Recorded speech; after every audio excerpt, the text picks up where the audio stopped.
تو اردو ٹرانسلیٹر یہ ایک ایسی دنیا ہے جس میں بہت آسانی کے ساتھ جاب حاصل کیا جا سکتا ہے. اردو سیکھیں اور صحافت کی دنیا میں اخبار، میگزین، ٹی وی، ریڈیو میں آن لائن یا آف لائن روزگار حاصل کر سکتے ہیں اور دنیا میں نام کما سکتے ہیں. اردو جاننے والے تہذیب، ادب، اخلاق اور تاریخ کے وارث ہوتے ہیں.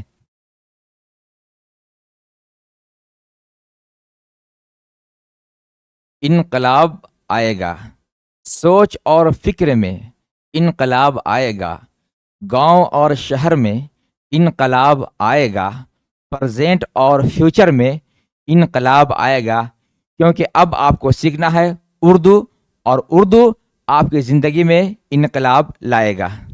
اردو کی دنیا، آئیے آپ کو لے کے چلتا ہوں اردو کی دنیا میں، کہ اردو کی دنیا کتنی وسیع ہے، اردو کی دنیا میں آپ کیا کیا کر سکتے ہیں، اردو کی دنیا آپ کو کیا کیا دے سکتی ہے.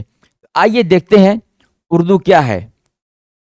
اردو ہماری جان ہے، اردو ہماری پہچان ہے، اردو ہماری شان ہے، کیونکہ اردو ہماری مادری زبان ہے. آگے دیکھتے ہیں اردو اور ہمیں کیا کچھ دے سکتا ہے. اردو کو پہچانو.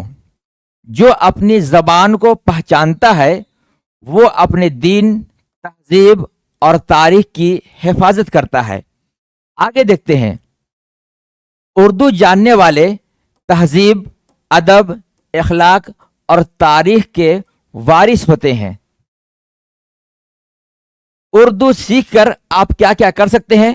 تو دیکھیں، اسکول، مدارس، یونیورسٹی اور تحقیقی اداروں میں روزگار حاصل کر سکتے ہیں اور بڑی کامیابی حاصل کر سکتے ہیں. اردو سیکھ کر یا اردو سیکھیں گے تو آپ کیا کیا کر سکتے ہیں، دیکھتے ہیں. اردو سیکھیں اور صحافت کی دنیا میں اخبار، میگزین، ٹی وی، ریڈیو میں آن لائن یا آف لائن روزگار حاصل کر سکتے ہیں اور دنیا میں نام کما سکتے ہیں. آگے دیکھتے ہیں اردو سیکھ کر شاعری، مضمون نویسی، تقریر اور مقالہ نگاری کر سکتے ہیں، جو کہ ہر ایک دنیا بہت بڑی دنیا ہے، آپ کسی میں بھی اعلی مقام حاصل کر سکتے ہیں. آگے دیکھتے ہیں اردو جاننے والے کیا کیا کر سکتے ہیں اور انہوں نے کیا کیا کیا ہے. تو تحریک آزادی میں قوم کی بیداری اور معاشرے کی اصلاح میں بڑا رول ادا کیا ہے جو اردو داں تھے. اردو بر صغیر کی تہذیبی اور ثقافتی زبان ہے. یہ محبت، اخوت اور اتحاد کا پیغام دیتی ہے. آگے دیکھتے ہیں بہار میں اردو ابتدائی کلاس سے لے کر اعلیٰ تعلیم حاصل کرنے تک ہر کلاس میں شامل ہے، لہذا اس لیے ہمیں اردو سیکھنا چاہیے. آگے دیکھتے ہیں اگر آپ تیاری کر رہے ہیں کلاس 9th کی، 10th کی، انٹرمیڈیٹ کی اور گریجویشن کی اور کمپیٹیٹیو ایگزام کی، تو آپ اردو میں پڑھائی کر کے اعلیٰ مقام حاصل کر سکتے ہیں اور ایگزام میں اچھے نمبر لا سکتے ہیں. آگے دیکھتے ہیں ایک بڑا جو موقع ہے اردو سیکھنے والوں کے لیے، وہ ہے اردو انوادک یعنی اردو مترجم. آگے دیکھ لیتے ہیں، یعنی انگلش میں اگر اسے کہیں تو اردو ٹرانسلیٹر. یہ ایک ایسی دنیا ہے جس میں بہت آسانی کے ساتھ جاب حاصل کیا جا سکتا ہے. جیسا کہ یہ ویکینسی آنے والی ہے 2025 میں ہو یا پھر 2026 میں. اگر اس کی تیاری کرنا چاہتے ہیں تو آپ کے لیے یہ بہترین پلیٹ فارم ہے. اور میں بتاتا چلوں کہ آگے دیکھیں کہ اردو کی دنیا میں کتنی بڑی دنیا ہے اور آپ کیا کیا کر سکتے ہیں. تو سب سے پہلے اردو کے بارے میں کچھ جانتے ہیں کہ لفظ اردو ایک ترکی لفظ ہے جس کا معنی لشکر ہے. اردو کا معنی کیا ہوتا ہے؟ لشکر.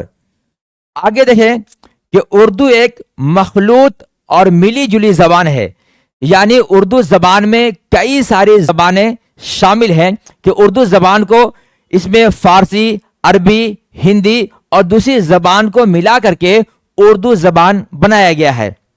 اب دیکھتے ہیں اردو نثر یعنی کہانی.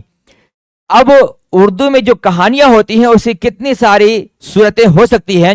تو دیکھیں، ایک ہے داستان، ناول، افسانہ، خاکہ، انشائیہ، مقالہ. ہر ایک میں آپ بہت کچھ کر سکتے ہیں اور بہت بڑا کام کر سکتے ہیں. کسی ایک چیز میں بھی آپ نے اگر مہارت حاصل کر لیا، داستان لکھنے میں، ناول نگاری میں، افسانہ نگاری میں، یا خاکہ نگاری میں، یا انشائیہ میں، یا پھر مقالہ میں، تو آپ ایک بڑا نام کما سکتے ہیں اور دولت، عزت، شہرت سب کچھ حاصل کر سکتے ہیں. اسی طرح دیکھیں نظم میں، کہ نظم جو کہ اشعار کی دنیا ہوتی ہے، شعر و شاعری کی دنیا ہوتی ہے، اس میں اگر دیکھیں تو کتنی ساری چیزیں آپ کو مل جاتی ہیں. ایک ہے حمد، نعت، منقبت، نظم، غزل، قصیدہ، مرثیہ. اگر ان پہ غور کریں تو آپ کو بہت کچھ سیکھنے کو ملے گا. وہ یہ کہ اگر آپ نظم میں یعنی شعر و شاعری کی صورت میں اللہ کی تعریف لکھتے ہیں تو اسے حمد کہا جاتا ہے، یعنی خدا کی بڑائی بیان کرنا، خدا کی تعریف کرنا، تو یہ حمد کہلاتا ہے. اور نبی کریم صلی اللہ تعالیٰ علیہ وسلم کی شان میں اگر اشعار لکھے جائیں، شعر و شاعری کی جائے تو اسے نعت کہا جاتا ہے. اسی طرح کسی صحابی، ولی یا بزرگ دین کے شان میں کوئی اشعار لکھے جاتے ہیں تو اسے منقبت کہا جاتا ہے. اسی طرح نظم، کہ جب کوئی نظم لکھتا ہے، اس میں اپنے پیغام کو، اپنے نظریات کو، اپنے خیالات کو لوگوں کے سامنے پیش کرتا ہے. اسی طرح اگر کسی عاشق اور معشوق کی بات کی جائے، محبت کی بات کی جائے، تو پھر اسے ہم غزل کہتے ہیں. یہ بھی نظم کی صورت میں ہوتا ہے، شعر کی صورت میں ہوتا ہے. اگر کسی بادشاہ کی خصوصیت، اس کی شان و شوکت کو بیان کیا جائے تو اسے قصیدہ کہتے ہیں. اور کسی کے مرنے کے بعد غم اور اسی طرح سے افسوس کا اظہار کیا جائے تو اسے مرثیہ کہتے ہیں. تو یہ اردو کی دنیا ہے.